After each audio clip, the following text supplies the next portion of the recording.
Welcome to the Devlog. In this video, I'm going to show you how I went from this to this. I'm Pittikatti, and I'm making a first-person shooter, inspired by the late 90s games such as Quake 2 and Unreal. I'm also taking inspiration from more modern games like The Citadel. So, let's start developing!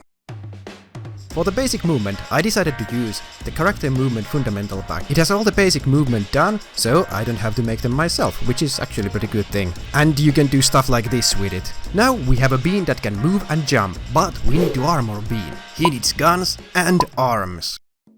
So I gave our beloved Bean a floating gun, but the gun is kinda static, so it needs weapon sway. And the weapon sway didn't work at all. After little adjustments I got it to work quite nicely. But guns have to shoot something, right? So I took an old weapon script I had and just hooked it up to my new character controller.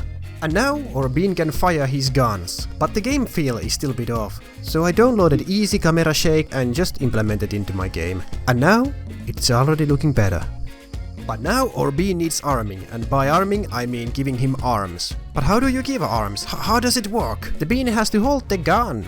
After watching a couple of tutorials, it turns out it's actually quite simple. All you need to do is slap some 2-bone constraints on the arms, and then give them a point that the arm just tries to grab, and that's it! You have working arms. And now with my arms I can finally add some recoil to the game to enhance the game feel. Adding weapon switching turned out to be much more complicated than I expected, so I just gave up and hard-coded everything to number keys. I wanted to play a sound when player aims down the sides. So I did that, and it turns out that playing sound only once in update doesn't play it only once. And after a little fix, it started to work. Player should be able to lift items because it opens up so many gameplay possibilities, like making cool skips and throwing explosives at the enemy. I gave our Bean the ability to grab things without any physical interaction. Maybe, in the future, I'll add some IK points to the cube to help our Bean grab it with his hands.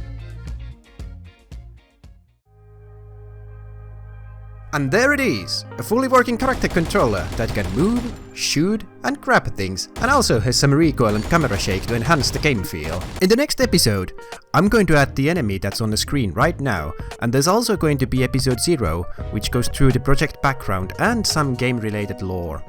So, if you want to see more, like and subscribe. Thank you for watching.